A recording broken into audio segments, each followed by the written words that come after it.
Alfamart tunjuk Hotman Paris bela karyawan yang dituding cemarkan wanita kaya curi coklat. Manajemen Alfamart secara resmi menunjuk Hotman Paris Hutapea untuk membela karyawan Alfamart yang dituding sudah cemarkan nama wanita kaya yang mencuri coklat di minimarket itu. Diberitakan sebelumnya, pengacara Hotman Paris minta agar pegawai Alfamart yang dituntut balik oleh customer minta agar melawan. Seperti diketahui, viral di media sosial, kasus seorang wanita dengan mobil mewah ketahuan mengutil atau mencuri coklat di Alfamart. Kronologinya, dalam video nampak seorang karyawan Alfamart yang menghentikan wanita yang hendak pergi naik mobil Mercy setelah mencuri coklat.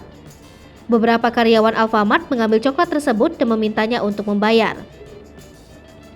Awalnya, wanita tersebut tidak mau membayar dan hanya mengembalikan coklatnya. Kemudian, terlihat seorang karyawan Alfamart mencegah wanita itu pergi dengan tetap memegang pintu mobil Mercy yang terbuka. Karyawan tersebut meminta agar wanita itu membayar coklat yang ia curi. Wanita itu langsung menyetujui untuk membayar. Meski sudah membayar, video tersebut telah tersebar di Twitter dan TikTok. Kemudian, ia meminta karyawan Alfamart tersebut meminta maaf atas tindakannya menyebarkan video dirinya yang ketahuan mencuri coklat dan telah bersedia membayarnya. Diketahui, ia membawa seorang kuasa hukum untuk meminta karyawan tersebut meminta maaf. Wanita pencuri coklat yang diketahui bernama Ibu Mariana bersama karyawan Alfamart bernama Amelia dan kuasa hukum Ibu Mariana mengunggah sebuah video klarifikasi. Kemudian, pengacara Ibu Mariana memberikan penjelasan lebih lanjut.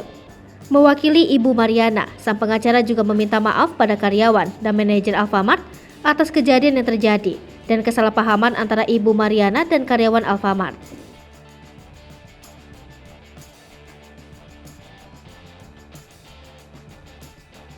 Assalamualaikum warahmatullahi wabarakatuh.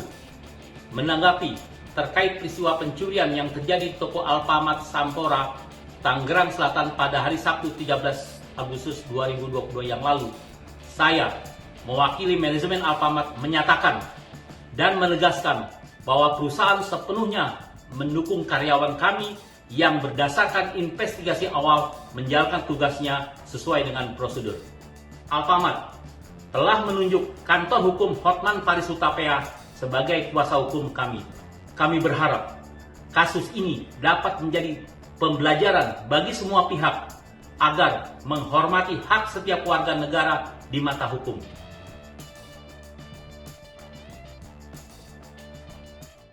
Hai pemirsa Sri Popo TV, jangan lupa komen, like, dan subscribe, serta tonton terus berita-berita terupdate lainnya ya.